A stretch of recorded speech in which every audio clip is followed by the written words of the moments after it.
end, if you feel compelled, you can try to do relaxation breathing, where the green, I believe, is an inhale, a pink is holding your breath, and then blue is going to be the exhale. So it should be about 4 seconds for the green, then about 7 seconds, and then 8 seconds of blue. So should you feel challenged or compelled, feel free. If we have time, we can do some more soft belly breathing later. And we learned. Hi, everyone. We already learned Hi, about I'm Emily Hartzog. positive phrasing. Would someone like to tell us a little bit in your own words about what you picked up from last time about positive phrasing? About what that means or why we do that?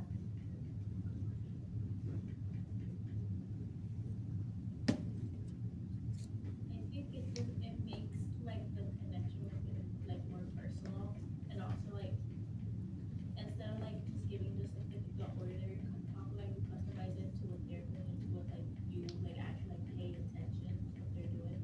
Yeah, so I noticed you remembered brief specific praise, which is another thing that we try to do, is bringing the praise into a specific example and saying that in a brief way so that we can acknowledge in a positive way what someone is doing or working towards. And also we use positive phrasing so that we avoid saying things like no or don't. And that's because whatever comes after the no or don't is more likely to be remembered by our brains. And it's very difficult to ask someone not to do something, and then that automatically will be in their mind, even though we don't want that person to be doing that thing. So instead, we want to challenge ourselves to avoid using those negative qualifier words, and instead think about the action or behavior we would like to see and use that positive phrasing. So as an example, if a teacher sees children running and wants them to stop running, she wouldn't say, no running.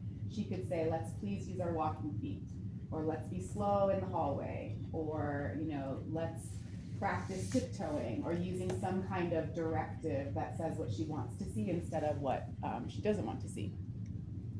And these were some good examples of things that we could try to shift away from. So instead of saying the things on the left side, we want to try to think about trying the phrases on the right. So instead of saying you're okay, we could try asking someone how they're feeling.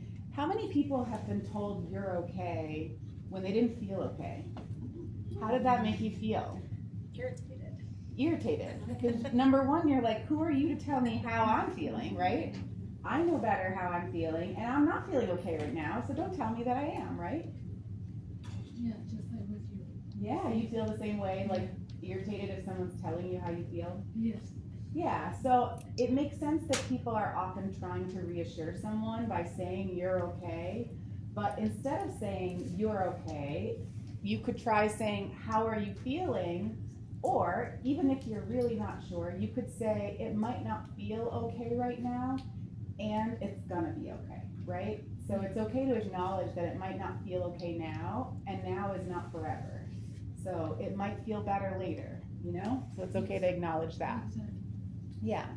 And we always want to avoid minimizing what anyone else is feeling. So if someone is struggling to do something, we may avoid saying something like, it's not that hard, it's easy, because it might not feel easy to that person, and that may make them feel a little bit more discouraged that it's coming more difficultly for them.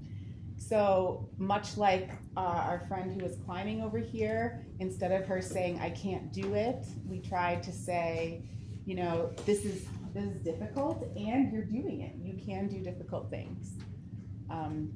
Does anyone else have anything that they'd like to reflect about this slide or share about a personal experience that comes to mind? Or if you need more clarification? No, I used to be a social worker years ago, and they would tell you for every one negative thing you say to that child, you have to say 5 positive things to make up for the one that you said. So even if it's praised in a negative tone or phrase, you have to redo that, because like you said, that's what they think about. and then you have to work double hard to undo It's true. what you've done. It takes 5. Unintentionally, of course, but Yeah, well, and I think that's a really good point to bring up, so thank you for mentioning that. Most of us don't intend to hurt someone's feelings or to upset anyone by what we're saying, and intention and outcome, which one has the greater weight, right? I think it matters more what the outcome is than what we intended. And so whether or not I intended to hurt someone's feelings, the reality and the outcome is very much possible, like it's possible that I really did hurt that person's feelings. And so focusing on my intent as opposed to the outcome, I think, is minimizing what's most important to the person that's experiencing that. And to say, you know, I'm really sorry. I am sorry that what I did caused frustration or pain for you, right? What can I do to make it better? You can ask someone if you really feel like you've overstepped or you've made a mistake and that even wasn't your intention. You can ask somebody, how can I support you? What would help you feel better in this moment? But I think that's a good point too, is to acknowledge a mistake. You know, to say the words, I'm sorry, or, you know, how can I help you, you know, fix this, or whatever Yeah. words because, you know, oftentimes you get, when people have that reaction to you, it can make you withdraw a little bit. So acknowledging that it was a mistake and that you're trying to move forward, I think is important. Right, like what a great gift it is for an adult to tell a child, I'm sorry, I made a mistake. Because now we're modeling to that child and we're owning that adults make mistakes too. Kids aren't the only ones who make mistakes. And we're showing what it looks like to apologize and to make amends in a positive way, that we're acknowledging that our actions have effects on other people and we can do something about it to try to offset that. And so, yeah, I encourage the best thing to do with all of these is practice, practice, practice. So I remember when I was pregnant and trying to practice with how I was going to speak to my baby, I practiced on my cats. And I wasn't going to say no to my child for the first 2 years of her life because I did not want to hear her telling me no, no, no, no, no, no, no, back to my face. So I practiced not saying that. And what I did was I practiced on the cats. I would tell the cats, stop, walk away. And it worked because then by the time my kid was around, I had more practice saying it. So I encourage you to practice in whatever way, even if you're just driving in your car and you're practicing things that you could say.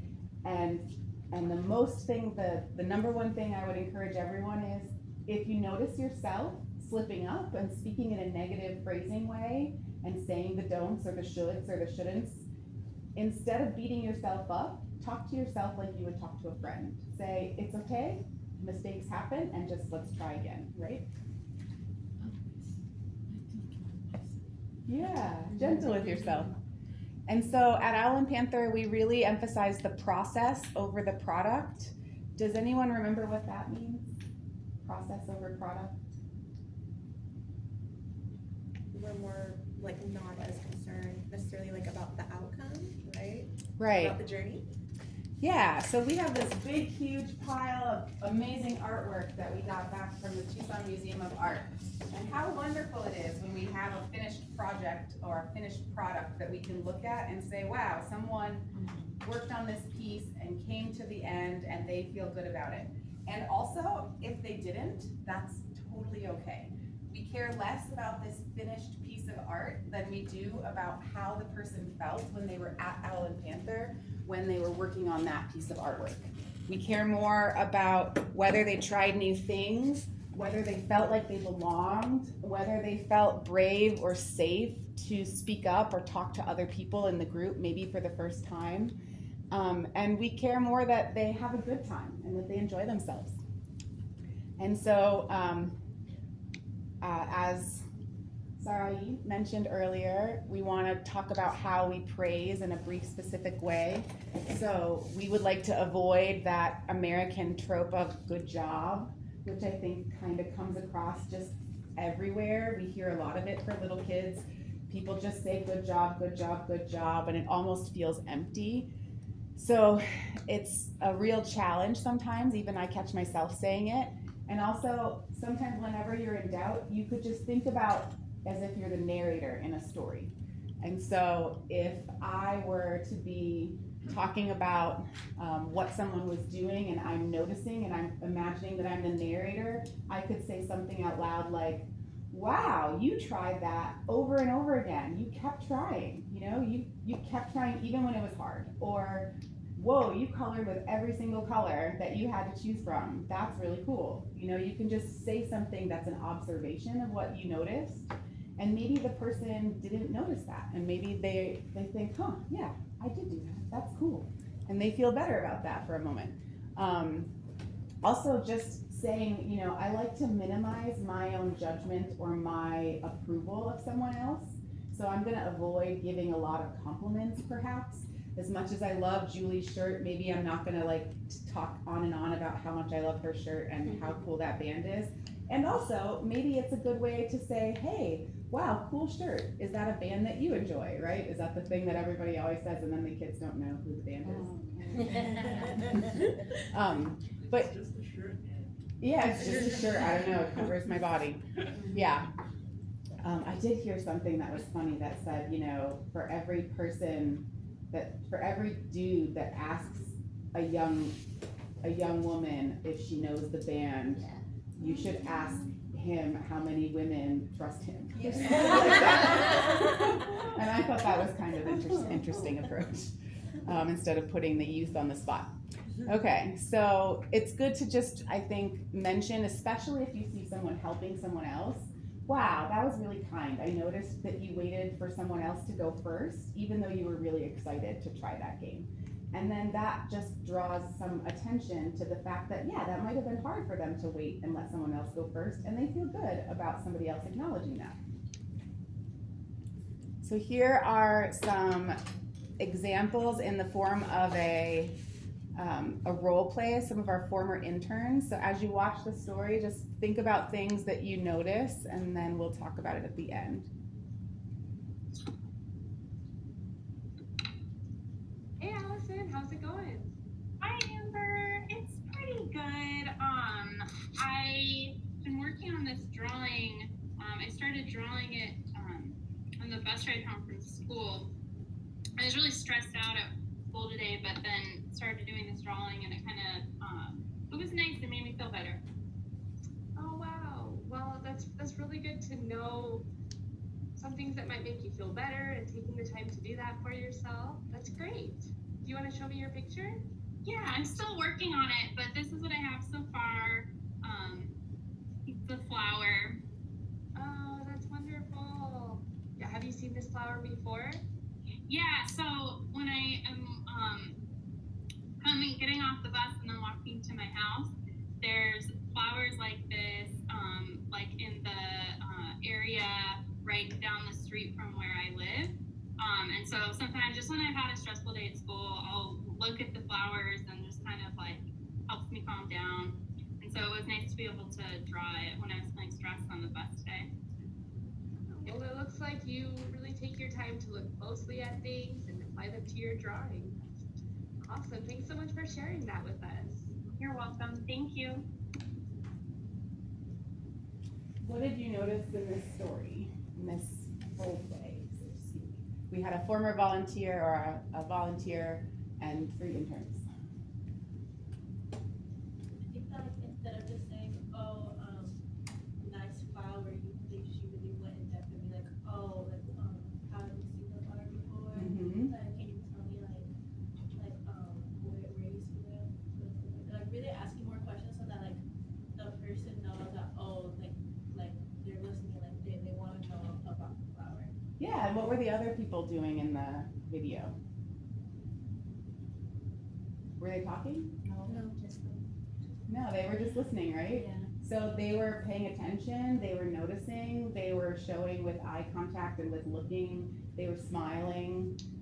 So they were demonstrating that they're paying attention, but they're allowing the 2 people that were interacting to be primarily the ones engaging in conversation. Did you notice anything else? Anyone notice anything else they want to draw attention to?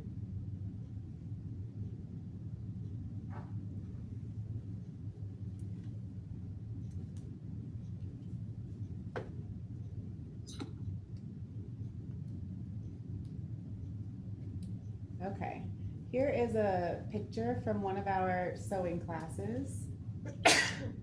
So here, when we were talking about utilizing brief specific praise as a tactic for reinforcing and encouraging participants, one of the things that we can do first is if someone asked a question, we can say, thank you for asking that question.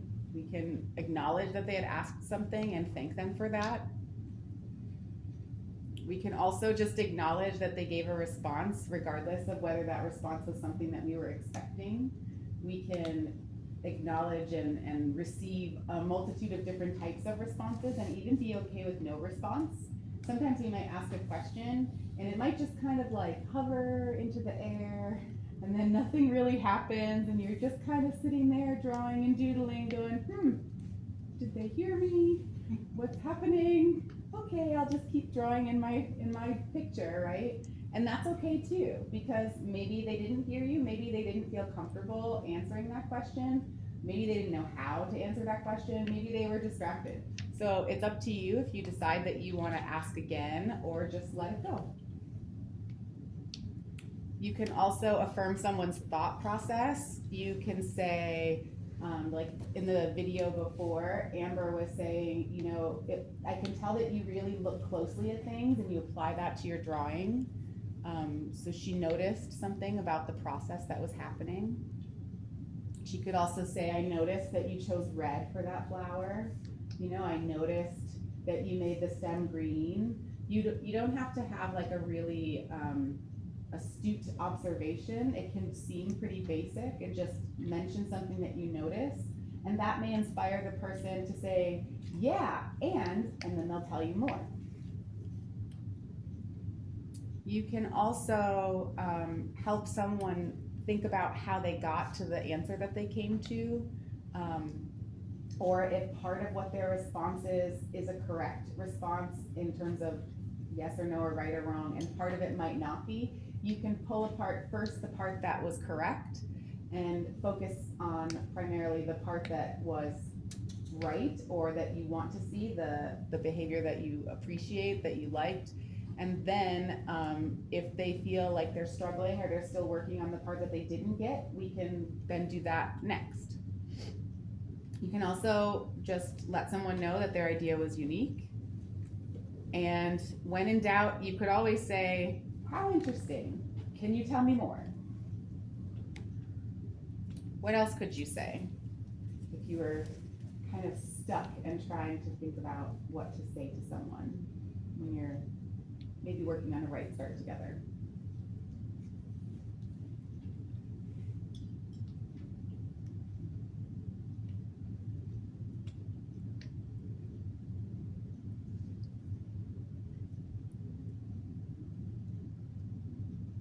So what if I'm drawing on my paper? Oh, sorry, go ahead. It's shooting me. Oh, it's hard to see? Yeah. Yeah, those are for close up maybe? Yeah. Yeah. No problem. So maybe if I said, oh, now I don't remember what I was just about to say. Can I chime in? Yeah, thank you. So sometimes I found that sometimes participants need a little extra support to come up with answers. And one thing that has worked for me is when somebody says, I don't know, my response is usually, if you did know, what would you say? That's something Marge used to do a lot, and it really makes a difference because it gives a person a chance to pause, right? But also to be like, well, you know, just throw an answer out there. Like, if I didn't know, I'd say this. And all of a sudden, they've answered the question. They don't even realize it. Yeah, It takes the pressure off. it does take the pressure off. And also, it's okay to not know.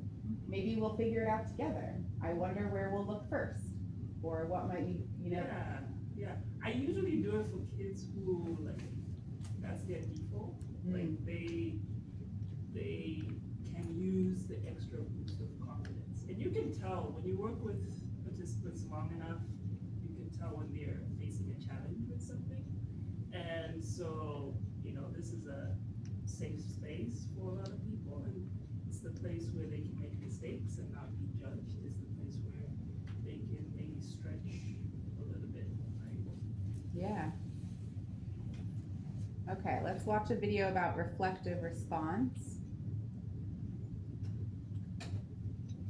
All right, well, thank you all for working on this activity today. I had a ton of fun with you. And we're wrapping up for today, but before we wrap up, I just want to check back in with everyone. I think I'll start with Amber, and I just wanted to check in with how are you doing, Amber? I don't know. I thought we were gonna paint today, and we didn't do any painting.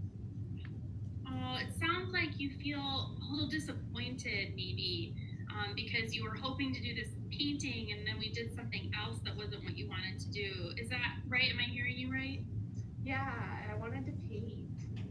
Well, that makes sense that you would feel disappointed if you had been hoping for that activity. And I want to thank you. I think it's really brave to share how you're feeling about things. So I just want to thank you for sharing that. And I think painting is super fun. And I'm definitely going to look into our future activities and see if we can incorporate some more painting because it sounds like that's something that's important to you, Amber. I love painting. And Soda likes it too, so I think a lot of people would have a lot of fun with that. So's hiding now. Okay, thanks. Thank you for sharing. So, how did you feel while you were watching Amber talk about how she wanted to paint, but they didn't paint? Did anyone feel uncomfortable or uneasy? I did a little bit. Like, oh, you know, sometimes it feels like if we're acknowledging an emotion or a feeling of disappointment or something that some people would consider negative, it can almost feel like we're gonna make it bigger by focusing on it. So sometimes people really avoid bringing it up or mentioning it. But what did you notice in this video? There was no avoidance. Oh, sorry. Go ahead. There was no avoidance. Right. What happened instead? She acknowledged it was super reassuring. Yeah, she named it and said, it sounds like you're feeling a little disappointed. It makes sense to me that you might feel that way if you really wanted to do one thing and then we did something else. So validating the emotion, validating and normalizing that feeling, and then also acknowledging that that's what she wants to do, and maybe we can think about how we can do that in the future. Are we rescuing her right now and making it possible for her to paint today? No, because that's not perhaps what we had planned and maybe what we don't have the resources or the ability to do in that moment. And that's also okay. It's okay to disappoint people. It's okay to let people down sometimes in a small way. And it's an opportunity to reassure them, you know, thank you so much for letting me know that you enjoy painting. I will remember that when I'm planning our next groups. We have a swimming party once a year every May. And you may start hearing, starting next week on Tuesday, a specific participant especially saying, when are we going swimming? When are we going swimming? And so it is the first day of the semester and we're not gonna be swimming again until May. And gosh, it makes sense to me that you had so much fun when we went swimming. You're looking forward to our swim party, aren't you, right? Yeah, I had so much fun. She loves the swimming party. And it's okay to acknowledge that. It's okay to say wow, thank you for being patient. I know it's a long time to wait for the swim party. And maybe we can find another opportunity to swim again. Okay. All right, well, It likes to start them again, so thank you for your patience. So when we are talking about reflective responses, we can think about just describing what happened and just like I said before, being a narrator, speaking up by noticing what happened and saying it out loud. We can ask about how someone was feeling or what they were thinking. We can ask them to evaluate it. We can say, how did that feel to you? Did it feel like that was a good thing for you? Or do you feel like maybe that was a challenge? We can also do a little bit of analysis to ask people to draw some conclusions or come to some understandings about what happened. They could maybe consider different things that they might also do. And then, you know, if we really want to reflect and come all the way full circle, then we can say, okay, well, now knowing what we know now, what might we do differently next time? And so that way we can learn from our mistakes and notice what happened and then figure out what drove us or steered us into one outcome, and then figure out how we might steer differently should we try something new in the future. And that's called Gibbs' reflective cycle. Has anyone heard of or used this before in the past? Could you think of something that it might be useful for in your life?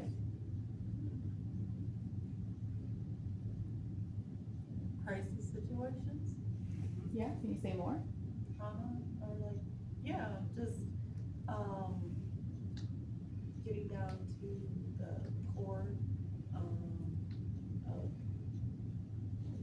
thinking through a support plan, or support with your support group or your support network, and then coming up with an action plan, and carrying out, you know. Yeah, so maybe in the context of our group setting, what that might look like is, say what happened is that we have two siblings from the same family who feel very comfortable with one another, and one hit the other sibling.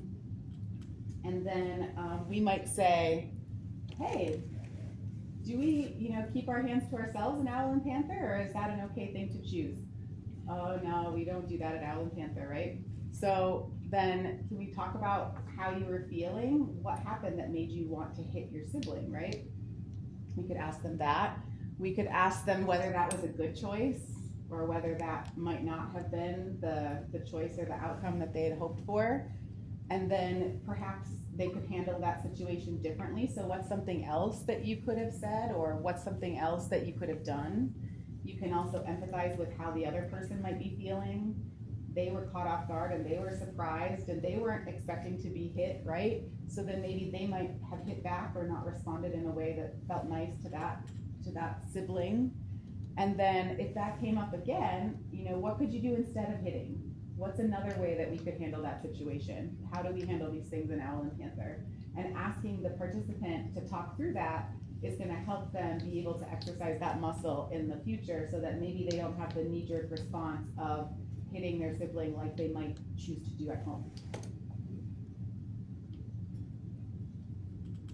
Okay, has anyone heard of the 7%, 38%, 55% phenomenon? So if we're interacting with other people, the words that we choose account for 7% of the impact that has on another person and how they receive those words. So the actual words mean a very small percentage of meaning. And then 38% is gonna be the tone of our voice. I know this one is especially a challenge for me. I may have really great things to say to my child when I'm upset, but the tone of my voice really betrays my mood and how dissatisfied I feel with what my kid is up to. And so she feels that, and she feels that tone of the voice, and she's gonna act according to that more so than by what the 7% of what my words were chosen. And then 55% is how we use our body. So how are some of the things that we do with our bodies that can convey to someone that we are or are not paying attention or showing care or concern? Does anyone wanna offer anything up?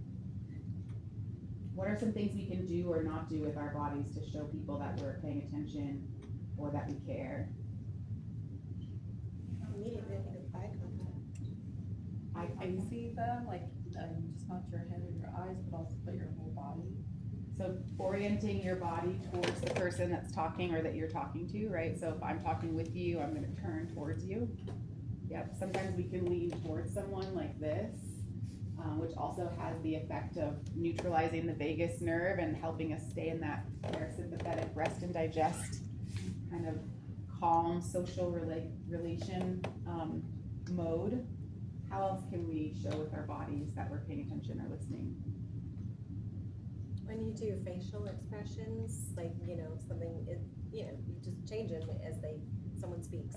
Yeah, and if you're in doubt, you can also mirror their facial expression, right? So if they're telling you a story and they're getting excited about it, you can kind of mirror that back to them. Whoa, and just listening to what they're saying. And what else? What do you think?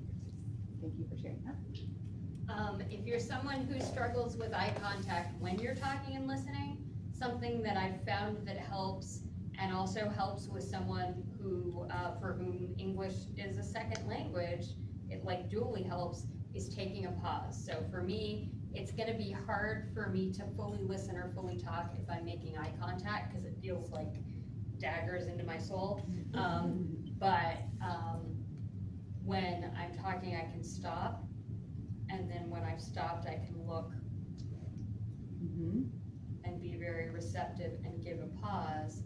And that lets people know that I have empathy for them, and it also gives them a pause to catch up and digest whatever. Yeah.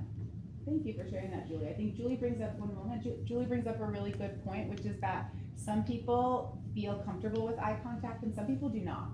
And some people feel like eye contact is a really intimate and vulnerable thing. And that if I'm gonna have eye contact with Katie, it almost feels like she is seeing into the depths of me, and now I'm disoriented from what I'm doing in time and space, and it's harder for me to pay attention into the conversation, right? So it's understandable that some people, and culturally it might not be appropriate. In some cultures, eye contact is a sign of challenging authority. And so that's seen as disrespectful, especially if you're older than the person that is looking at you. That it would be more appropriate culturally for them in some places to avert their gaze or soften their gaze, to not look directly in your eyes, which would be challenging to your authority. So I think it's good to consider that. And also Julie brings up the great point of pausing. So not just for people who have a different experience with eye contact, but also especially people for whom English is not the first language, giving a little extra time and a pause so that that can be going through the interpretation in the mind, and that person can take a moment to formulate their thought or their response before going forward. Go ahead. Yeah, should when we contact with another person, should show the person that when he's talking or she's talking is important. Mm. Is important. If I'm not care, I'm not make like this, or eye contact, and maybe she think it's not important. Yeah, so if you're talking and I'm looking this way and I'm Yeah. not looking at you, It's it might not show nice. someone that it's not important to Yeah, me. it is. Yeah, it's not nice. So it's important to show with my body and my mind and my eyes that I'm looking towards your direction and that I'm positioning myself because it's important to me what you have to Yeah, say. I show them I'm so excited to end the story. Yeah, I'm not sure, I'm slow, I'm not understand, I want, what you say, it is not nice. Yeah, and sometimes it might be difficult to hear what someone's saying. Someone might be shy and they may speak with a very timid or quiet voice. I know at least one participant in our Tuesday night group who struggles with a stammer, and she may speak slowly and then she may stumble over some of her words, and she may sense really quickly if someone is rushing her, and then she may choose to not speak at all because she would rather not cause any kind of deviation or cause anyone to wait for her, and instead she would rather just pass and not choose to speak.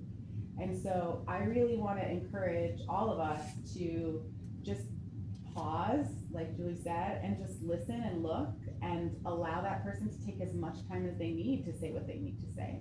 And if the whole group is waiting, then the whole group is waiting, and that's okay. And I think sometimes the greatest challenge is then in supporting the other children, especially I say children, but sometimes adults too, who may feel impatient and try to finish her sentence or try to say what she's trying to say, when maybe if we just wait, she'd be able to do that herself, right? So we want to do something with someone instead of for them. And so that also includes speaking up for them. We want to allow them to speak up for themselves unless they're asking for our support. And we want to remember that only a small percentage of impact is caused by the words that we choose, and most of that is coming from how we behave with our bodies and how our tone of voice sounds. Good work and good thing is good listen. If you are not good listen to the other people, the life is not gonna Yeah. should. The good friend is good listen. Yes. Yeah, I had a lot of friends, but when I had a problem, a situation in my life, I don't find anyone to listen to me. Because when I have a problem, just I wanna tell you. I wanna tell you with reason, without reason. I wanna empty in my inside. Yes. Yeah, and if good friend is listen to me That's right. without belie me. Good listen, good friend. So good friends listen and allow you to empty it and get it out so Yeah. that you don't hold it in anymore. Yes. Yeah, and it's hard to right now I find. don't have any friend Hmm. because I don't found anyone to listen to me.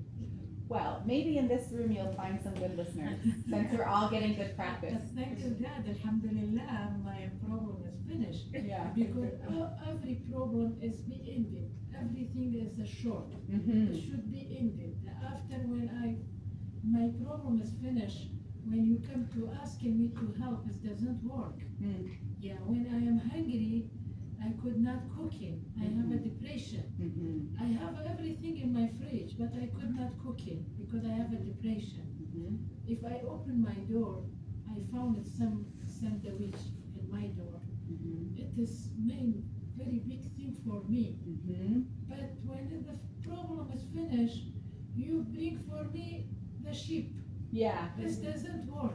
So and then when you're not sad anymore and you feel No. you're able to cook, now No. someone miraculously is Yeah. ready to bring you food. Yes. Yeah, so how can we speak up for ourselves and how can we create an atmosphere of support so that when we feel sad and we feel like it's hard for us to ask for what we need, that we can be able to receive those? Because I hear two things happening, right? Like both you have a need and you deserve to have support for that need, and also if someone doesn't know that that exists, they may not know that it's the time to support you. Yeah, but the friend, they know what has happened with you. Exactly. Sure. And what is you needed. Yes. What you wanted. Yes, And you don't find anyone. It's so hard. it's very hard. It's very hard. It's- And always you was there. Always you was there with them. Anything they have it, you So- go. It's especially hard if you have been there for someone else, Yeah. and then when your time of need comes, that you don't feel like you're receiving that support. Yeah, when I have problem, I go to my friend, just I wanna tell her what has happened with me. And she every 2 minutes is watching the clock. Because she wanna finish it, my talking, she wanna get it.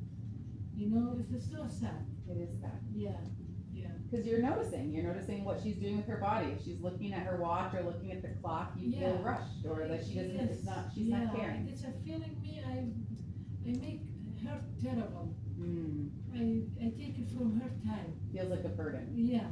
Yeah, Yes, it's very important when the other people is talking, you listen. Mhm. You good listen. Mhm. If it's important or not important, the important you are good listen. Yes. Yeah. Because whatever they're telling you in that moment can be treated as if it's the most important thing that someone has to say, even if it's not seemingly super, super important in that moment to you. It may be super, super important to them. Yeah. And Exactly. how you treat them may determine how they look to other people in the future. If, for example, someone has experienced what you've experienced, it might make sense that they may not seek out support from someone else again because they assume that that person is impatient or not caring to Yeah. help. And so that might make them less likely to reach out for support in the future, which would be really sad. Yes. Yeah, Yeah. and I hope that everyone does feel that they have someone that they can talk to and ask for support. I know I have a small group of mom friends, and we just know that if something bad is happening in one person's life, that we know that we can feed the other one's kids. We don't know what else to do, we don't know how to help, but we can say, will you be home? Can I drop off some food? Yeah, do they want this? Yes? Okay. And I call in her, I tell her I'm hungry. Mm-hmm. I could not cook it. I'm hungry. Nobody answered. No, that's really sad, I'm sorry. Yeah, it's so sad. It's especially hard because I imagine being in the United States and not knowing a ton of people, that may be an experience that many people share as Yeah. feeling that way. When I talk, I'm feeling cry Hmm. when I remember what's happened with me. Yeah. But Alhamdulillah, everything is okay, everything is finished. Yeah. Their life is like movie. It's the beginning and to end it. Yeah. Finish it. Yeah. Thank you for sharing that story. So it's a good reminder also that we can't pour from an empty cup. We have to take care of ourselves first. Just like in the airports and the airplanes, we have to put on our own oxygen mask first, even though it might seem backwards. We're not able to help anyone if we're unconscious on the floor because we didn't put on our own oxygen first. Okay, so some of the things that we've talked about that I want to revisit again are the self-compassion in difficult times. I had expected that we would have a gentleman coming today, and he's not here. Yeah. My son texted me, I can't live. Okay. Of course. If you He has need to. something important. Okay. Thank you for letting us know. Yeah. Sorry about that.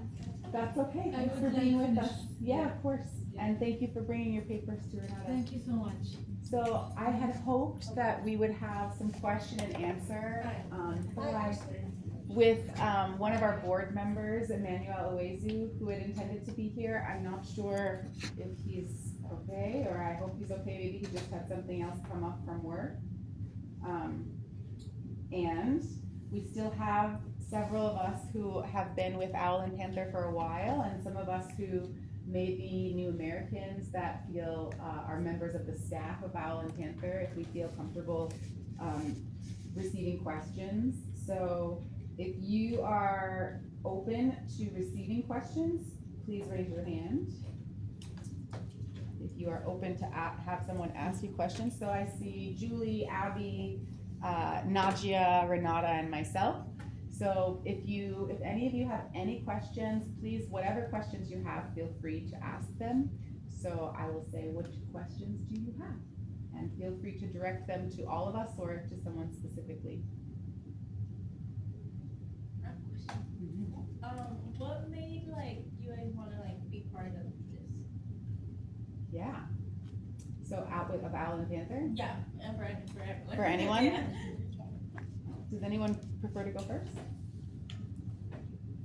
So I'll go then. So for me, I saw Andy was a friend of mine, and I saw her post the job that I have, program coordinator, a couple of times on social media. So the first time I saw it, I was doing something else, and I thought, I'm not qualified for that. That sounds really great. I'm not qualified for that. And then when it came back again, I'm like, I can't believe somebody's not doing this. I don't know if I'm qualified or not, but I would have time to be doing something anyway. I'll try and see. And as long as they need me and I can do it well, I'm willing to show up. And so I did. I don't have a social work background. I didn't have really any experience with immigrants per se, or with refugees. I just had kind of cobbled together experience with community organizing and writing and kind of administrative stuff that I thought would work together. And so I music, dove art, in, singing. and yeah, and kind of had to learn as I went along. But so I took a leap of faith, is what I did. Kind of, I think, similar to Julie in the sense that when I moved to Tucson, I was applying for jobs, and I applied for a job at the International Rescue Committee for a program that didn't yet exist called the Survivors of Torture Program. And Owl and Panther was the first subcontractor of that program. And so I got to do case management for refugee survivors of torture and help train volunteers at Owl and Panther. And I was the main source of referrals to the program for a number of years. And that's how I came to understand and know about Owl and Panther, and was feeling very, very fortunate when I later was doing a temp job and came to find out that they were looking for a program director, program coordinator. And so I think it was actually a funny story because Abby had 3 candidates and they were interviewing and I was just kind of filling in. And then they're like, actually, I think we'd rather have you do this job. So it worked out. I feel like it was meant to be. And I'm very lucky that I still get to work with people that I referred to Owl and Panther more than 10 years ago. Some of those families that are still part of our group. And that's the nice thing about our Panther. We don't graduate anybody out. Families choose for themselves when they feel like maybe other things come up for them in their life. Things shift.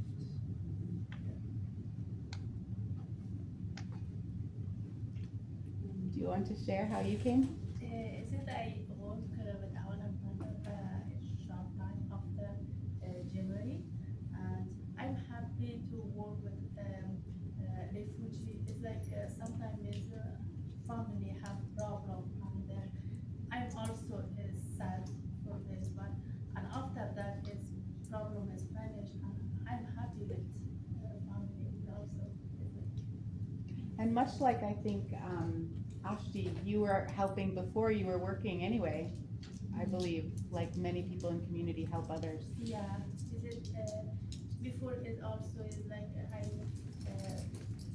didn't work with our Panther, is like I don't have experience in here before, and sometimes it's family have problem. I can help with this. Thank you.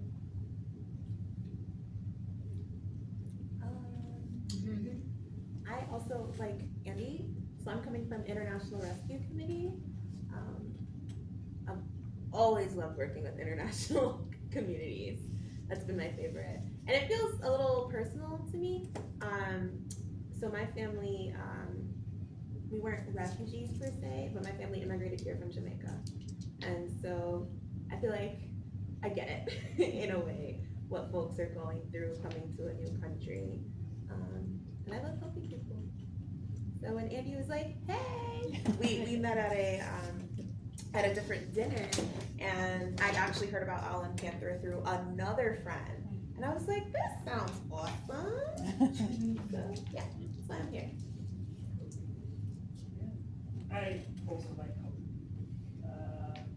I came to Owl and Panther as a participant. I came to this country as an asylum seeker. My immigration lawyer is who introduced me to Owl and Panther. I'm grateful to them. And over the years, very shortly after becoming a participant, I started volunteering and I did odd things to support the work. And I've officially been an employee since 2010. And if anyone else would like to share what brought them to Owl and Panther, you're welcome to share as well. We're grateful to hear anyone's story, not just staff members. Mm-hmm. So my friend Rory, who's not here today, but she actually introduced me to the organization. She's been talking for a couple of years about doing this pool party, and I'm like, what are you talking about? I don't know what that is. Rory's a lifeguard. She's a lifeguard, yeah. And so I'm like, oh, and she was like, well, and I'm like, I don't know. I don't know what this is. And I actually tried to Google it, but I didn't know the name. So I was like, I was like Googling random things. I was like, I don't know what you're talking about. And she got to know Andy, and she would say, well, Andy, and who? And, wait, what? Who is this? Back up. And so she would just start to talk more and more. And she called me up one day and she said, hey, I said you were going to volunteer. And I was like, okay. You got voluntold. But she knows. So I worked, as I mentioned, in social work, but I worked for a state agency and was very disheartened by what happens. And I did not feel I could be effective in that space. So it was, and I did it for a long time, and it was time to step away from that because it got to the point where I was like, we're doing more damage than we are good, and that is not the point of this. And so she, and Rory, to her credit, she knows that I look for things that I would feel comfortable with and could get involved where it wasn't, where I didn't feel pressure to conform if it wasn't right. You know, because nobody likes to be told that it's bad what they're doing, and I did work with you know, over the years, different refugee families, and I would have to learn, because I walked into a house one time and one of the coworkers who was handing it to me said, all right, you're gonna take off your shoes, I'm like, okay. But what they did when I walked in is they didn't do any of the things they had asked him to do. So now I'm confused. So I don't really know what's happening. And they, you know, like when they were speaking about eye contact, they would look down when I would walk by. And I'm like, what is that? It's a sign of respect. Yeah. And so I was like, okay, I'm gonna be working with them for the next 6 months. We better figure out what's going on. So, and that happened, you know, many times. And when other people would go in, they would say, oh, we really like her. And I was like, well, it's not that I'm anything special, it's just that I read about it, just to try to make them comfortable. Well, thank you for taking the time to educate yourself instead of expecting other people to educate you and put in that labor. Yeah, well, and even if I thought, which I would not think that was a thing, but a language barrier, they, you know, they would try to speak, and sometimes I'd be like, I don't know I don't know, you know, I don't know how to answer that because I'm not sure what's happening, you know, so and then someone who was, you know, had a little bit more versed in the language would say, okay, you know, thank you, you know, because I don't want to make them feel uncomfortable. That's not the point. You're there to try to help them. Yeah. You know? Yeah, and you may find if you're volunteering and you're going to someone's house because maybe you're picking up a family or just some children from the family to bring them to group, you may find that the English level of fluency varies from family member to family member. You may find that the older the family member is, perhaps the less English skill that they may have, and maybe younger children have picked it up quicker than some of their elder family members. It's okay and appropriate to ask, to allow a child to help you understand some basic pleasantries, you know, like it's to tell someone, hi, we're here from Owl and Panther, and remember when you signed that paper and said it was okay for your children to come to group, that's what we're here for today. That's okay. It's not okay to ask them to sign a paper and to tell them what it is in English and then to have a child translate that document for the parent who's signing. That would not be an appropriate interpretation. So we would want to make sure that family members are only exchanging pleasantries or basic information, and anything that needs to be of any official status is going to go through a professional interpreter or a staff member. And it's always okay to call me and say, hey, I'm here and I can't communicate with someone, please help, and we will figure it out together. Anyone else want to? Calling you soon. Huh? And I may be calling you soon. Uh-huh.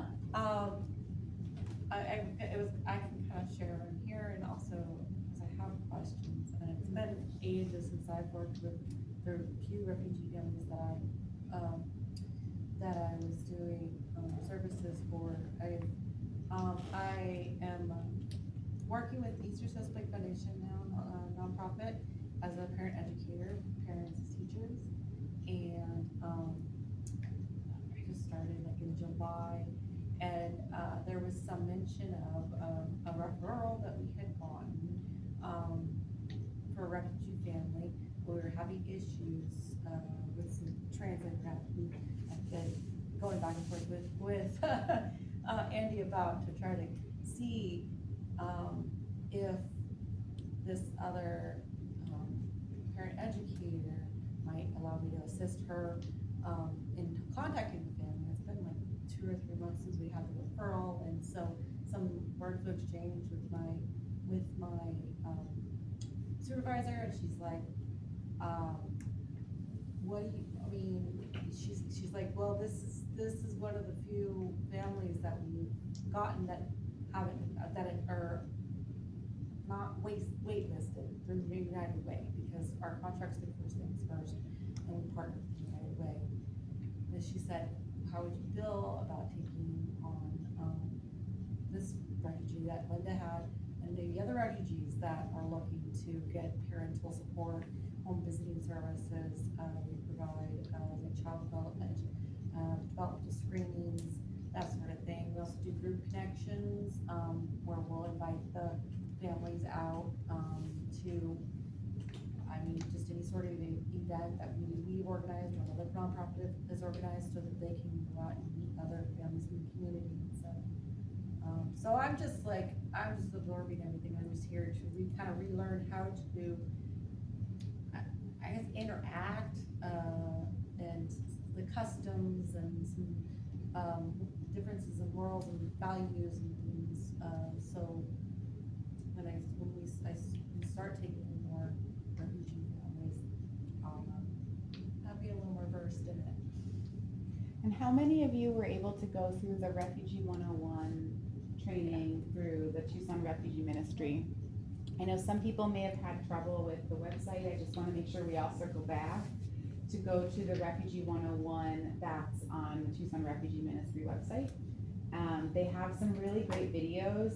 I think my favorite video that's in that training is specifically, I don't know if it's Sheree Gray in the video, but there's a ladder and there's a woman who's volunteering and going to someone's house, and I think she's speaking to a woman who's wearing hijab, who says that she needs diapers and she needs some other things, and the woman just says, okay, here, I went and bought you some diapers and I'm giving you these things, and every time she's giving someone something without any kind of exchange or learning, she steps up on the ladder and she's towering over this other person, because she's doing things for that person instead of doing them with her and helping her learn about how to go and find diapers or where she can get them from.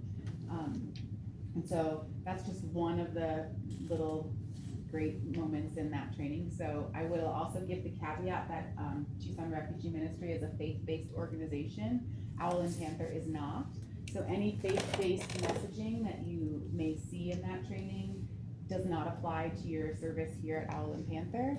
And we welcome any feedback, because we always want to try to improve upon that training. It's currently what's available through the community of folks who organized the training during the pandemic. Tucson Refugee Ministry got really quickly out there and got something online, so we're grateful that that exists.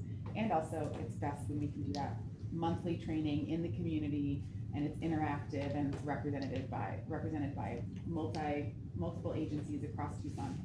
But this is a nice little kind of filler in the absence of that. Well, just to piggyback off what you say, when you're working with families, if you do things for them, you do them a disservice. Because you're not gonna be there forever. So what happens when you leave? And they can't, and they're still in the same position? It doesn't help them. And, another thing, like when you're discussing letting people work through their thoughts, letting them work through their words, silence is not uncomfortable.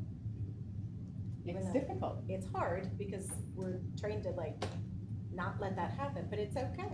You're silent for a little bit. And we actually really encourage it. It's okay to be silent for a while, especially if you're working on something in parallel and you're able to just kind of let that silence sit a little longer, and you feel the urge to fill the gap of silence, and you just kind of let it a little bit longer. You may be surprised what ends up filling that space that you don't need to fill, that someone else will fill it. Does anyone else have another question? I was just gonna piggyback on that and say, sometimes the doing for versus not only allowing participants to do things on their own, but asking questions and finding out why, you'll uncover bigger needs, bigger learning issues. An example recently in one of our programs is we often will have new arrivals that have difficulty with the concept of the car seats, need to borrow ours because they forgot one in their spouse's car when they went to work, or need a little help getting it done. So I noticed that again and did some active kind of reminding, but some asking around, and found out there was an issue where it wasn't just unfamiliarity, there was a philosophical difference where some of our folks believed that babies were safer in their mom's laps. And so that emphasized a training need and a way that we could have a conversation to explain the legal risks in America, why things are the way they are, to listen. And so we have a coming up training exactly on that, where we're going to talk to our women in a WhatsApp group, let them speak about their understandings of child safety, and it won't be just a kind of preaching to, this is the way you do it, and it won't be us buckling into kids every time. It'll be collaborative. So every time I buckle a child into a child safety seat or a booster seat, I demonstrate and show the parent, this is how much space you should be able to pinch or not pinch, or put fingers under the straps. The chest clip goes on the chest. And if you're not comfortable working with car seats or child safety seats, that's definitely something to share. You don't have to. If you don't feel comfortable, we won't put you in that position. And occasionally there may be a family that needs a ride, and they may need to have, if they are coming with a child under age 7, that has to be with the parent. So you would never be asked to transport somebody's baby in a car seat without them. So they can be there and part of the process. The main mistake I usually see amongst new Americans in car seats is not restraining the car seat to the vehicle itself. I might see people put the car seat in the car and buckle the kid in, maybe loosely, and maybe the seat is not attached to the vehicle. And so hearing the story, what Julie said as well about holding, I remember seeing a movie once where a mother thought for sure she would have been better off if she had held her child, and the gentleman put her in a car, slammed on the gas, and then hit the brakes really fast, and then he had her hold on to a toolbox. The toolbox flew out of her arms and crashed into the whatever, and this was kind of to demonstrate that if this were your child would not be able to stay physically in your arms. The force of the stopping would pull them from your arms. So these are reasons that we have child safety seats. This is why we try to keep children facing the back of the car as long as possible, ideally until age 2 at minimum. My child was till 3.5 or 4, facing backwards in the car. Because until a child is 6 years old, any stretch on their spinal cord could actually internally decapitate them just from stretching.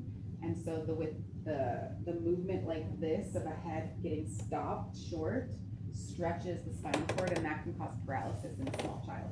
So it's really important to try to keep educating the families that we work with about child safety seats, and any child that is under age 8 and 80 pounds, under 80 pounds needs to also be in a booster seat, so it lifts them up higher off of the seat so that their knees can bend this way and be in the proper seated position in the car, and to position the lap shoulder belt rather up by the shoulder and not cutting into the neck. So whenever you see children who are taking that belt and putting it behind their head, this is not something we allow in Owl and Panther. We say, oh, I can tell that you might not feel comfortable with that. It might mean that you need a booster seat, or we'll make sure that you're sitting in the middle seat so your bottom's a little bit higher up, and we can position this the way that feels comfortable for you, and it's very safe. So we need to keep you safe, so that means that this has to be in front of you. The car will not be moving until this is in front, right? So we will only drive the car. So if we want to wait here, we will wait until you're ready, and when you're ready, then we will drive the car. And so positive phrasing, right? Not like, I can't drive the car until you're doing it. Once you have your seatbelt on, once everyone is buckled, then we can move the car. And car seats are hard, and I dealt with kids forever, and I have my own, and I'm like, so does this one. They are hard. This one's broken, I don't know. Yeah, You know? and there are free child safety seat classes. Some of them cost money. If you ever want just like a little kind of 101 with us, there's going to be one with our women's group on a Zoom meeting, so you could potentially participate in that. The main things to remember are that the straps should never be twisted. The strap should be snug. You shouldn't be able to pinch a bunch of fabric. The strap itself should be able to stay relatively snug, not too tight. You should be able to fit 2 fingers underneath so it can kind of not strangle the child or not suffocate them, but you don't want it to have too much looseness. And any thick clothing, this is not as much of an issue in the desert, but any thick jackets need to be taken off and then put around the seat, because any compression that happens to that in an accident is going to mean that the straps are actually much looser and a child can be ejected from the seat. So we want to make sure that we're able to buckle everybody in properly. So please do ask for support if you need help with that. And encourage everyone that you see with a small child to not feel ashamed. It's okay to ask for help, and if they don't have a car seat or they don't have a booster, we can help them find one. Okay, this might be a good, first I want to check for a bio break. Does anyone need a moment to use the restroom, take a moment? You can take a 5-minute break and then come back, or do you feel like you want to continue? Go either way. Continue? Okay, well, continue to support yourself if you need to step out. Does anyone not have a copy of these? I'd like us to read these out loud and we'll kind of go around. So if you feel comfortable reading out loud, feel free to take a turn. I won't force anyone to read out loud. Is it the understandings? Yeah, the volunteer understandings. So this is about the values that Owl and Panther holds and the standards that we have for our staff and volunteers and interns. So I will start with the first 3, and then if someone wants to read one at a time, they can go from there. So if a family holds a value, as long as that value is not harmful to the children, I respect it. Does everyone understand what that means? Or need any elaboration? So I might have different values in my own personal family compared to another family. As long as the children in that family are safe and not being harmed, then I'm going to respect anyone else's values that are different than mine. If I feel concern for the safety of the children in the family, then I'm going to bring that to Abby or another staff member to make sure that that can be addressed, because we want to help everyone understand what's most safe. I treat the families I work with and other volunteers and staff with respect. And if I cannot attend an event I've committed to, I will let staff know. Okay, does anyone else feel comfortable reading one out loud? I can read one. Okay. If a situation leads to frustration or misunderstanding, I strive to work through it in a professional manner so everyone involved feels safe and heard and treated with respect. Yeah, so it's understandable that when you're working with other people, sometimes there are misunderstandings, sometimes there are frustrations, sometimes there are miscommunications. The main idea is that we all come from a place of curiosity, be willing to hear what someone else's experience was, to be respectful to others, and to ask with curiosity so that we can find a way to make sure we're all understanding each other and feeling like we're seen and heard. I can read the next one. Okay. We were on, I offer side hugs, is that, okay, I offer side hugs when a participant reaches out. If I initiate the hug, I ask if it's okay first. I do not overshare about my own life. I maintain healthy boundaries for myself, both emotionally and physically. If I am stressed or confused about something that has come up during Owl and Panther, I talk to a volunteer mentor or to staff. Yeah. So I might come into Owl and Panther having had a really stressful day, and it might make sense to me to feel like I need to talk to process that and vent about it. And maybe that is a super valid need for me to have. Is it appropriate for me to do that in the group setting in front of everyone? Not so much. If I need to talk to one person, maybe I check over here with Renata and I ask her to come outside with me, and I'm like, do you have an ear for a minute? Can I just tell you what happened in my day? This was so stressful to me. And Renata can listen to me and maybe validate that feeling and say, that would have made me feel that way too. Oh, I'm so sorry. And you know, let's just let it go. Now we're here, right? So then can I demonstrate a side hug? Is it okay? All right, so if I am showing what a side hug is at Owl and Panther, I ask Renata first, is it okay to give you a hug? Yes. Okay, so I'm gonna give her a side hug. This way our bodies are not front smushed onto one another. I'm not infringing on her personal space. If Renata feels uncomfortable, she can kind of slink away this way and she doesn't have to worry about feeling like she can't get away from me, right?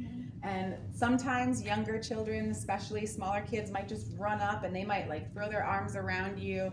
If that's something that a child initiates, it's okay to let that happen and then, you know, put one arm around and sideways and be like, I'm so glad you're here, you know, like it's okay. You can look them in the eye, you can give them that care and attention without pushing our bodies up against them. So thank you for letting me show a side hug. Yeah, and what does it mean to avoid oversharing about our own lives?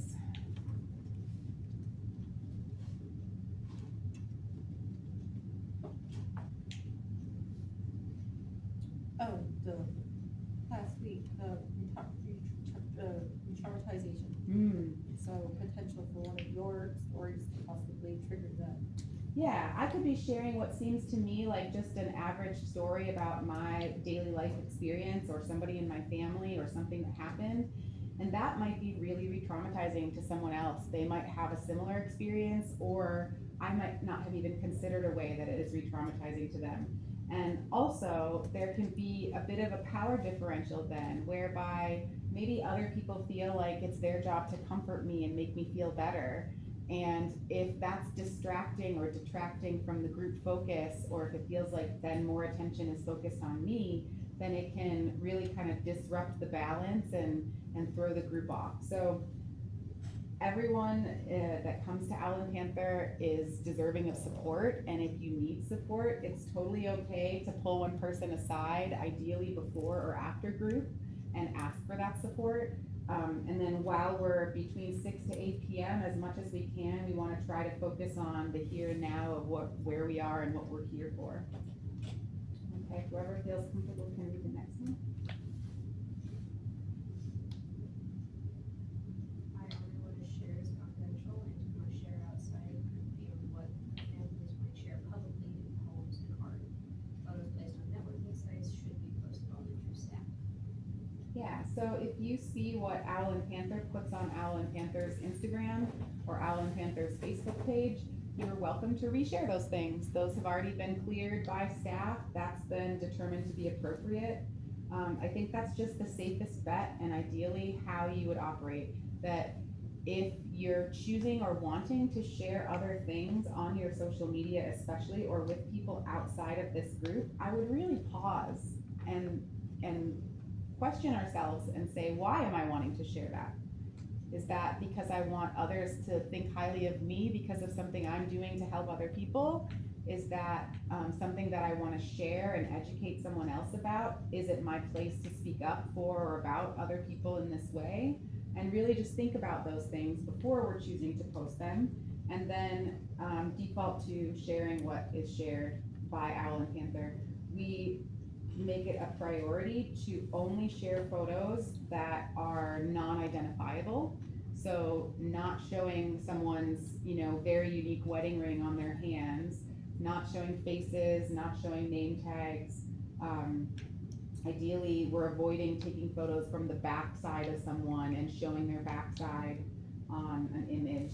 But we try to take photos that maybe show a little bit of a diagonal where you might see a shadow of someone's face but not their whole face, and you might just see a little bit of the art project that they're working on, or perhaps climbing. Okay, next one as I respond.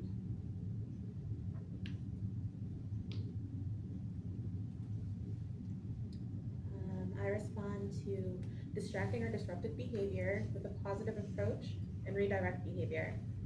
And then remind youth of the safe space rules. I use a soft voice and avoid shouting. I rely on reflective responses if a participant becomes upset. I talk with a volunteer, mentor, or staff about any concerns, including regarding virtual interactions. Yeah, so even if it's maybe a WhatsApp message exchange, or maybe a participant reaches out to you in social media, or you see someone in a different Zoom meeting that you didn't anticipate seeing someone, or you are helping someone virtually with an application or homework help, those different types of virtual interactions would still be an appropriate place to seek support if someone's becoming upset, or the behavior that you're observing is less than what you would like to see. So another example could be, this is something I see a lot. I might see a youth on their phone, and I might say something like, we're here from 6 to 8, and it makes sense that you really have a message that you want to send. Can I ask you to put the phone away just until group is done? And then if I have to ask them again, I might say, would you like support in helping to keep the phone away? Do you need support to do that? Or do you think that you can do that on your own? And I'm gonna try to avoid yelling that across the room to someone if at all possible. I would go up to them and just say, hey, could you put your phone away, or do you need my help to take it to make sure that it's not a distraction for you, right?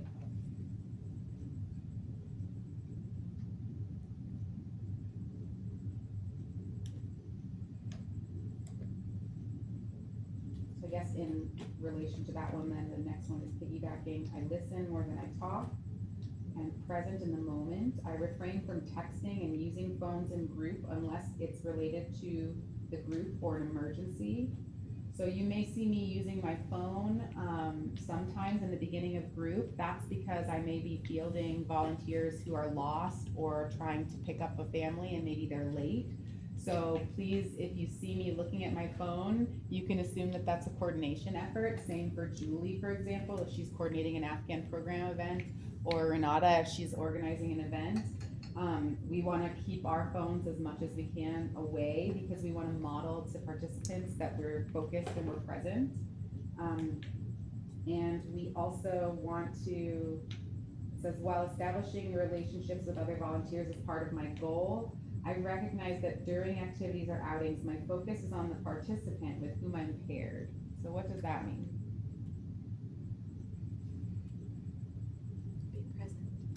Yeah, that means I might have really made a good friendship with Katie, and I think Katie's really cool. So every time I see Katie come to group on Tuesdays, I spend a good 15 minutes chatting up with Katie in such a way that now I'm not focused on interacting with the participant during the right start, because I'm just so excited to see Katie.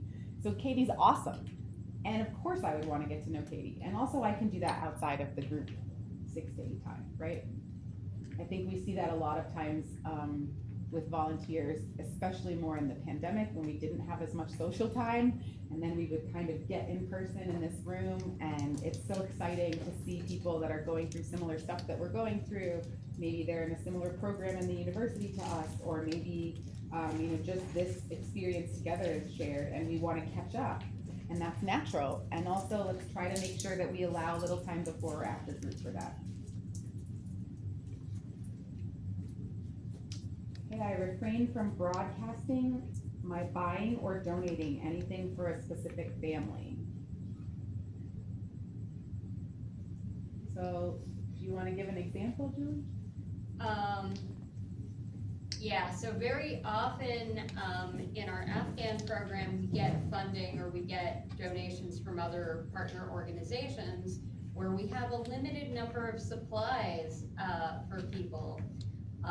And so we actually keep track of these things to know who's gotten what, to make sure it's fair, because otherwise we'll have people, they'll come, they want to get the donations, and if we've tracked it, we can at least say, yes, remember back in November when we gave you one, and then they know that it's fair, they know that that other family's not getting special treatment. If you aren't keeping track of things like that, or let's say you have one very special donation and someone really has need, but the word gets out and other people don't understand the circumstances, there can be a lot of jealousy, there can be a lot of hurt, there can be honestly people who feel they're not getting enough help and feel lonely. and feel like we have slighted them because they don't understand all of the things at play, that we can't help everybody equally at all times at once, but we're doing our best to try to. And so if we can be discreet about those sorts of things, it really, really helps to alleviate. Yeah, so what I'm hearing Julie say are two things are important. One is to be discreet, and the other is to make sure that whatever donation is being shared is being reported or tracked. So that would mean that if we're operating for a Tuesday night group, that myself or Renata would know what donations are happening so that they're not being duplicated. So if Caitlin is talking to a participant and this participant says, gosh, I really love dinosaurs, and Caitlin has a sibling who just outgrew a bunch of dinosaurs and no longer wants to play with them, and so Caitlin's like, yo, I can bring these dinosaurs that my brother or sister no longer uses, and I can give them to this family because they love dinosaurs. So that is totally an okay thing to do, and it would be an appropriate thing to give, for example, if Caitlin wasn't driving that participant. If Caitlin was driving that participant as a volunteer and not an intern, then perhaps Caitlin would drop it off at the person's house and let them keep it at home before coming to group. Or maybe bringing them home and then giving them this as they're going in for the end of the evening. But it would not be something that they would hand out in the middle of the room to everyone, and then now we're upset because other people like dinosaurs too. And then maybe it's also something that, you know, if Caitlin says to Renata or Andy, hey, I have this donation of dinosaur stuff, then Renata or Andy could say, actually, I think that this would be good to be broken up into 3 sections, and we can give them to these 3 different families instead of all to one family. So it helps us make sure that we can distribute the resources and that everything is going to be fair. You may talk to a family or a participant who is very resourceful, and they're very good about advocating for their needs, and they may have tons of resources and tons of people that have shown up for them and met those needs for them, and that's a great thing. I'm like, if people are able to get their needs met, that's awesome. And also, we're less likely to then devote more of our resources to that person because they seem to have it covered, right? So then we're gonna try to devote some of our resources to a different family who doesn't have so many connections and doesn't know so many people who can meet those needs for them. Does that make sense? Anyone else want to read the last one on the first page? I recognize that participants have had difficult experiences, many of which may have been traumatic. Given that understanding, I would ask participants and members of their families questions about their past. If someone offers difficult information, I use reflective responses in my best judgment. If I suggest a current challenge, I let staff know. Yeah. So one time I was in a car bringing a participant to an activity, and a 7 or 8 year old in the back seat says, my grandpa just died. And that just kind of came out of nowhere, right? So, wow, that's really sad. I'm so sorry to hear that your grandpa died. I'm not going to ask more questions about that, but I can say that that's really sad. If they choose to share more about that, then they can, but what's more likely about a child is they might have just really felt like they needed to say that and have it be heard. And now that it has been heard, now they want to talk about the candy that they're eating or whatever else, you know? And so that's okay. So we don't want to kind of keep someone in that position or in that feeling longer than they need to by probing for more questions or re-traumatizing them. And if it's something that is like, for example, maybe they would say something like, my mom's feeling really sad. She cries like all the time. So that might seem like maybe mom is dealing with some serious depression, and maybe that's affecting her ability to parent and show up at the house for the kids. So if that's indicating a current problem, then for sure, please let one of our staff members know so that we can make sure that the family is being supported.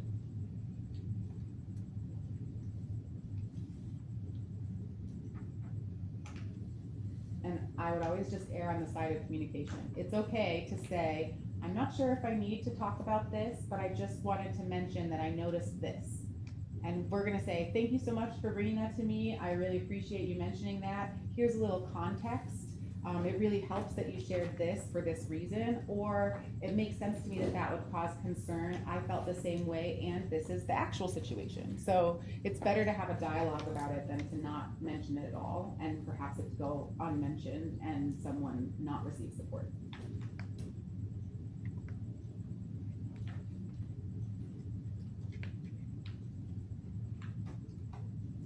Are we ready for this? In honoring Allen Panther's focus of process over product, I refrain from doing a task for a participant. I ask questions to encourage them to figure out a problem, but I do not simply supply the answers. If a participant invites me to help, example, help him, her glue something together or paint a bigger project, I do so mindfully and ensure that I am following his or her directions and plans. Okay, does that make sense? So if I'm working with Abby on a project, then before I just jumped into it, I might ask Abby a question. What do you think we should do first? Or what have you thought about? And if Abby says, I love how you drew that butterfly, will you draw that on my paper? I might say, oh, thanks, that's really nice. I believe you can draw that butterfly. Let's do it together. And I'll draw on my paper while Abby draws on her paper, and maybe we break it down step by step.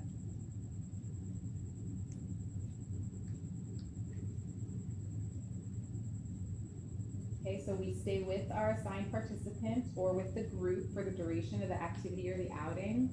If we're all in this space and you need to step out to use the phone, it's important to check in with one of the staff members and just let us know, because perhaps you were partnered with a participant and now we want to make sure that we step in and partner with that participant while you take the time that you need to use the restroom or use your phone. If we are doing an activity and a participant needs to use the restroom and you are matched with them, then you would walk towards the restroom with them. You'd stand outside the laundry room space or in the laundry room area while they're in the bathroom alone. But then at least you're nearby. You know that they're going to be in the bathroom for however much time they're in there. They have not diverted to the playground or done a lap around the complex by themselves before you realized where they are. You can account for where that child is, especially if they're a child. And even if they're an adult, just walking with them so that they feel like someone is showing them where it is and walking back with them just feels nice, especially if the family is new to Owl and Panther, and we will have many new families this semester starting next week. This is an important one. I have contact information for staff saved in my phone. So if you do not have my phone number, Abby's phone number saved in your phone, this would be a good time to do that. If you use WhatsApp, we use WhatsApp, and it's very nice if you can add us on WhatsApp. We do have confidential participant and volunteer WhatsApp groups, and then we have separate ones for staff, volunteers, and interns that we can share information in a quick way without breaching any confidentiality issues. And when we're talking about another participant family and we're in WhatsApp or in text message, if possible, to help by referring to them with initials. It's okay to use first names. We want to avoid as much as possible putting someone's full identifiers out into the interwebs. And then after you get Abby's and mine in, I can go to the next one and you'll have for Julie and Renata. But I'll wait, y'all tell me when you're ready. It's not a requirement to be CPR trained, but it's helpful for us to know, those of you who are, so that we know who could help out in such a situation. If we are doing a virtual conference, a Zoom or a WhatsApp video, we ask that especially volunteers, staff, and interns keep their camera on.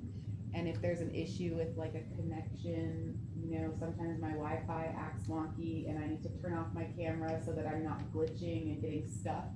So I let everyone know in the chat box, hey, I'm turning off video to help the connection.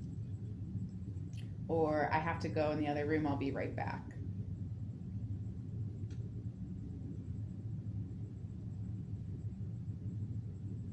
And for anyone who's driving, as we said before, the car moves only when everyone's buckled up. And whoever is driving is responsible for the safety of the people in the vehicle. It is prohibited to use your phone, any substances, or to drive when sick or exhausted or taking any medication that can impact the alertness.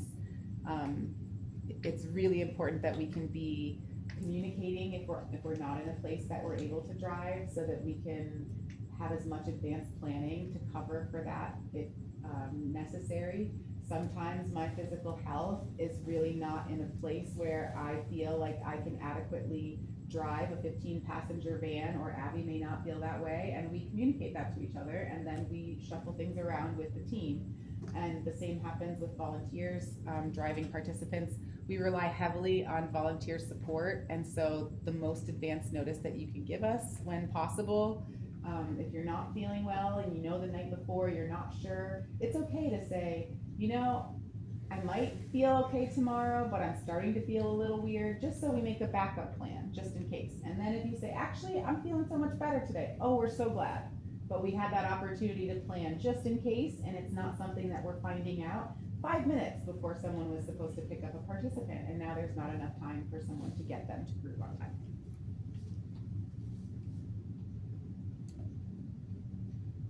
I think we don't have phone numbers for y'all in here anyway right now, put up on the thing, but emails.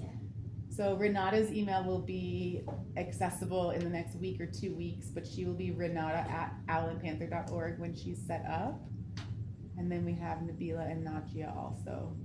Oh, can you go back to those prior slide, please? Thank you. Yeah. Oh, I thought never mind. I thought there were phone numbers there. They're The not. phone numbers are on this one only. Yeah. Gotcha, But okay. you can email us for our phone numbers. Yep. Yeah. And once you're in And I a think WhatsApp group, you'll see Yeah. everybody's phone. Yeah. I think we will send that follow-up information anyway. Yeah. And if you are driving participants, then it's important for Owl and Panther to have a photo of your auto insurance and your driver's license. Sometimes, it's not often, but sometimes, especially with some younger children, they may start to move about the vehicle or get out of their chair. And so when that happens, just proceed as quickly as you calmly can to the side of the road, pull over to the side of the road, pull into a driveway, somewhere off the side of the road whenever possible, and then just say, oh, it's important that everyone is safe. So let's get back into our buckles, and then we can move the car. If we want to go to group, we want to be there on time, right? So we all need to be there safely. We all need to be in our seatbelts. So I'll wait. And if you need help, I'm happy to help you. And if they're struggling, if they're a small child, then hopefully their parent is with them in the vehicle with you, and you can use that opportunity to help model to the parent how to communicate to the child that we need to stay safe. And if, when in doubt, you can always call Abby or myself and say, you know, I'm having a really hard time. Suddenly this 5-year-old is really struggling to not stay in their seat, you know, and we might say, well, we thought that you were transporting an 8, a 10, and 11-year-old, so I don't know where this 5-year-old came from. And then we find out that maybe the kids have just kind of talked y'all into bringing one extra sibling that they really wanted to come that week. And maybe it's really actually really good to make sure that we're just checking the names of who you're bringing and remembering that Tuesday night especially are 8 years old and up unless accompanied by a parent. So if you see a child that seems smaller or maybe has difficulty kind of staying in their seat, then it's possible that they may be under 8 years old and perhaps snuck in there. And sometimes our participant families are They'll try. really good at finding new volunteers and finding those little opportunities to test. Or they might say something like, can you just drive me to my friend's house down the street? My mom totally says it's okay, and you can bring my baby brother. And you don't have a car seat for baby brother. You know, I really wish that I could help you, and it's only safe for me to drive your baby brother with a car seat with your mom. So if there aren't any adults home right now, let's make sure that we can find a way to make sure that you are supervised. I'll call Andy and see what we need to do, right? Andy, I was gonna ask, I'm assuming there has been a situation like that. Oh, yeah. And is it to the whole where you gotta turn around if an extra kid has snuck along, or, oh, the parents thought they had a free evening, they gotta come with us? Well, it's very unlikely that the parents think that they had a free evening because there are probably still more children at home that are smaller. It has happened whereby usually it was more like we were taking the bus with a group of participants, and one of the kids that came by bus was 5 years old and then couldn't kind of hang for the whole night because it's too long and they're tired and they're hungry and they're thirsty and they want to be back at home, and they were really excited to come out with Owl and Panther, but they didn't know that it meant all of this. And so it may mean that someone else needs to bring that child home, or we need to talk to the parents.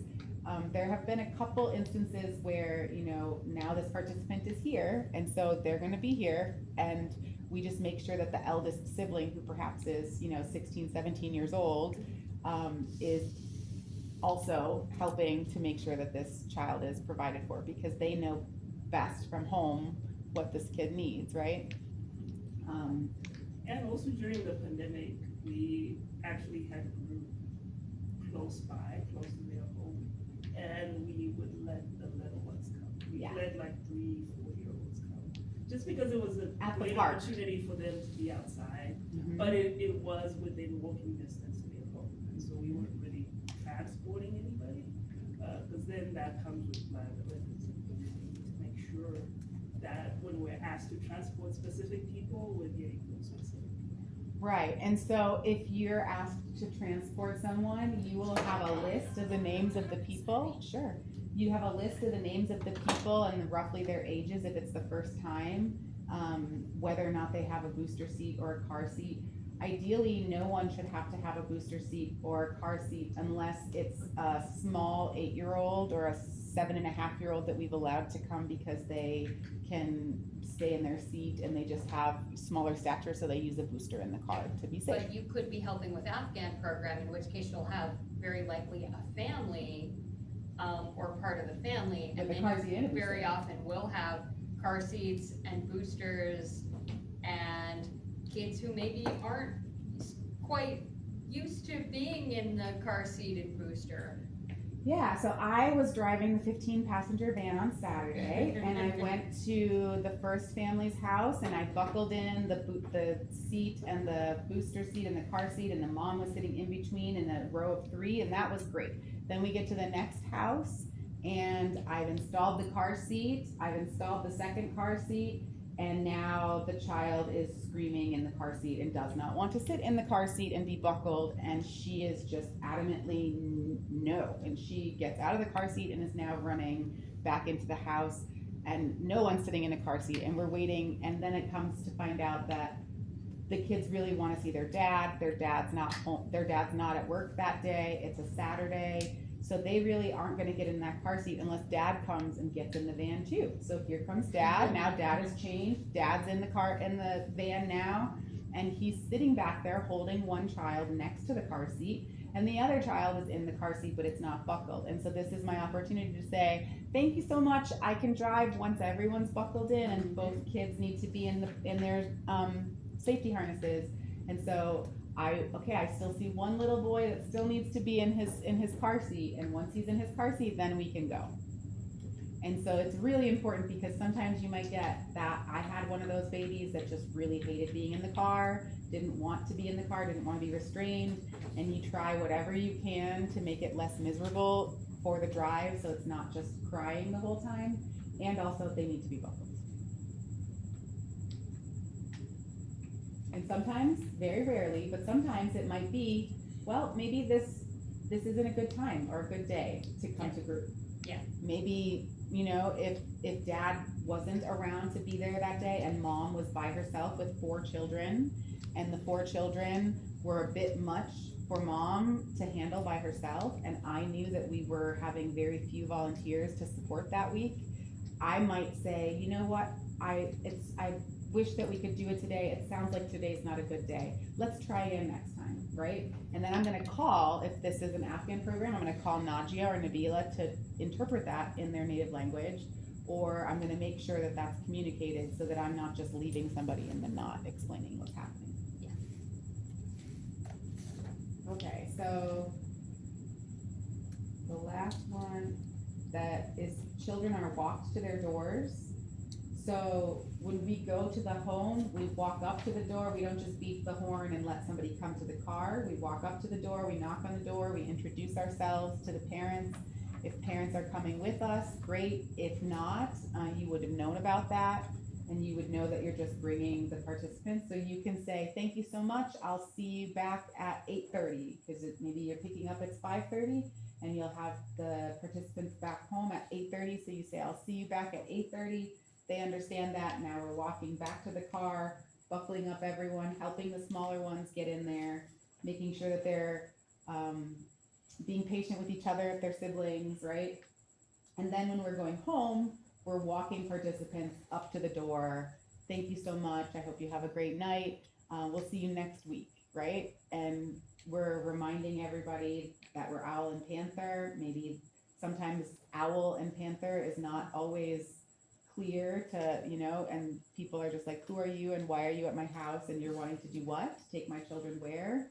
So that might be confusing at first. And so you might say, I'm with Owl and Panther, and someone still might be confused. So you might say, Andy asked me to come and bring your family to group, right? Or if Najia knows this family is from Afghanistan and the family is brand new and maybe they've only been here a month, you have Najia already on the phone, so Najia can explain to them, hi, this is Andy. She's here to pick you up and bring you to go to buy shoes at Skechers or whatever we're doing that day. So if you are volunteering or interning, then we ask you to kind of check off at each one of these and pay attention to these. And then if these apply to you as far as CPR or if you're driving, and then initialing that you've read this and you agree to follow them, whether or not you're comfortable with yourself being tagged on social media, whether or not you're driving and you have your insurance copy. We offer two different possibilities. So we want to make sure that every volunteer or team member is safe to interact with children. And we do that by either performing a background check. So we have an opportunity for an authorization for a background check form that's on the counter. And then there's also a disclosure background check if you would like a copy of the background check as well.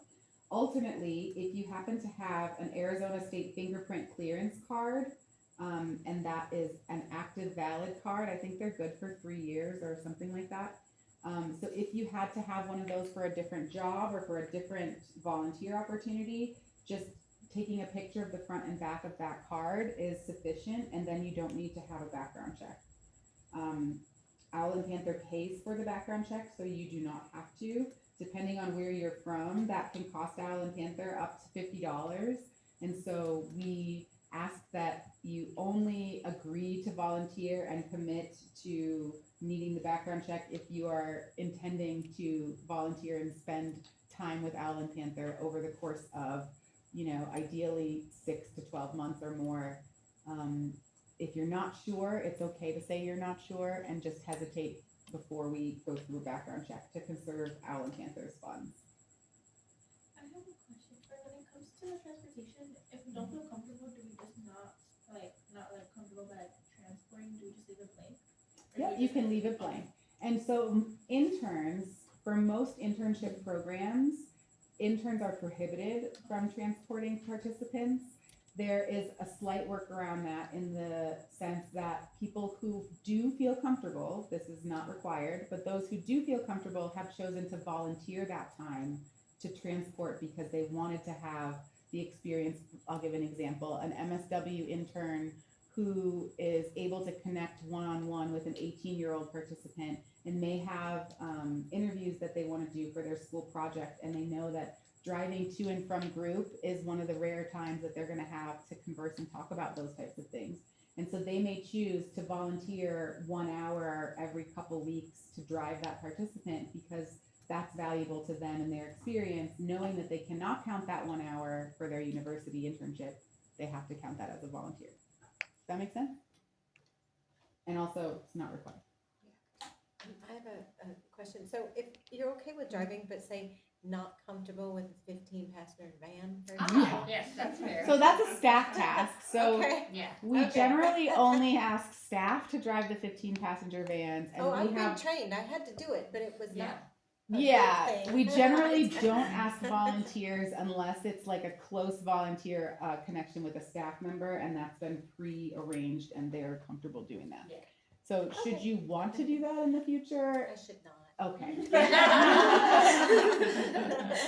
Understandable. But that's 11-person van. Just to be clear.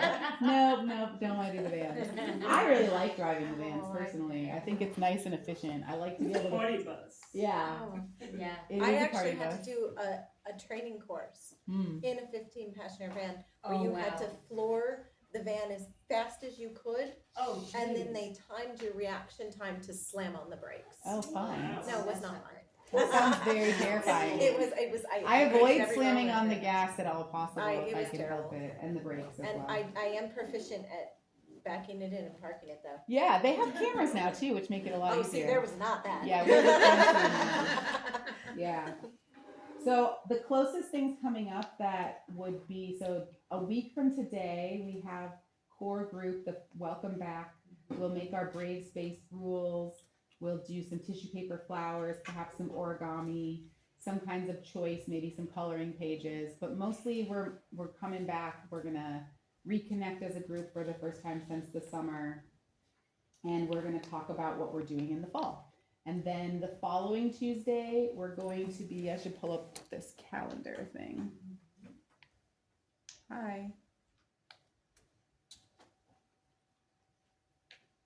So then the following week, we are going to be going to the Rock Solid Gym. And we will be, so we are here. So we'll be doing Tuesday the 10th, the Brave Space Rules with Tissue Flowers. And then Afghan program on Sunday the 15th has a movie theater outing that I think is at 10 a.m. Yeah. to like 12:30 or something like that. And that's at the Elcon Theater. We do not advertise the dates and the locations of our events because we want to make sure that new Americans are protected from any anti-immigrant sentiment, or if someone knows, hey, a group of Muslims are going to be at this location on this day, we don't want anyone with ill intent to have that information and be able to cause harm to anyone. So we keep this as an internal document, and I ask you, ideally don't screenshot or print it because it's a living document and I may edit or change something, and then if you only have a screenshot, you're not going to know what's changing. So ideally, you're just going to be having access to this link and you can see these things, and then whatever changes, you'll see that. There's a key at the bottom to kind of tell you what some of these color codes mean. AHPP stands for Afghan Health Promotion Program. So these are the things that we do on Tuesdays and some Saturdays. Then the pink things are going to be more Afghan program. We're going to also be doing, you'll see more Saturdays popping up in October and November as a semester carries on, and we schedule some legacy program events. It's a new program that will be starting in conjunction with our Tuesday night program. So if you're curious about any of these things that we have going on, feel free to ask questions.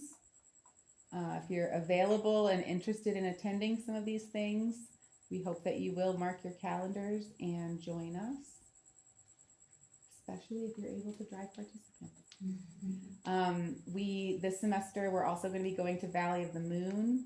We're going to check out, does anyone know, anyone been to Valley of the Moon or know what it is?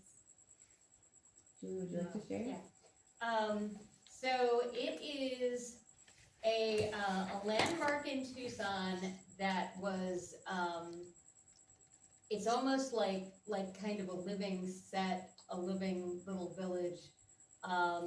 It was created by a man called George Farlegler in the 20s and 30s primarily, who had this vision of like a fairy tale world First for a little girl who was ill with tuberculosis, he made a tiny one, and then he made that full size. And then he contracted people who were out of work in the Depression to help build this thing. And so he created this whole place with tours and kind of plays, enactments, fairy tale stories. And then years later, when he was ill and the place was in disrepair, some teenagers in the 70s found it, restored it, it became a nonprofit, and they continue to this day offering programming, offering events. Like there's an event in October for Halloween every year that has special programming. There are various, like usually most months, except I think in the hottest part of summer, there's programming. It's all outdoors. Yeah. It's 100 years old, and it's All formed, kind yeah, with like stone, and it's meant to be kind of like a little fairy wonderland. Yeah. And so we're gonna be going there, and we will get a tour, and we'll see what it's like to see some scenes or play components being acted out. And then we're gonna get a chance on Tuesday nights to write our own scene or two.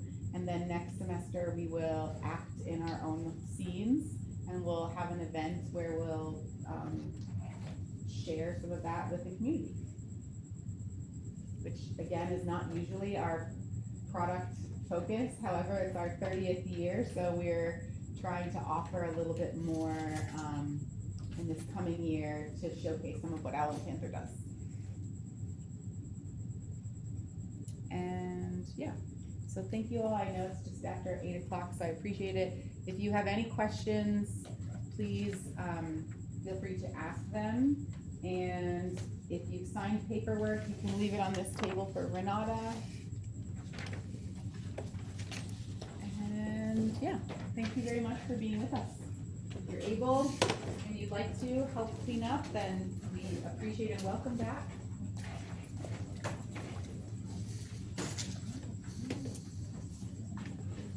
And I apologize that we weren't able to have Emmanuel here.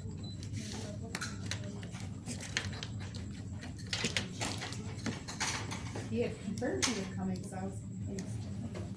Thank you. Thank you so much.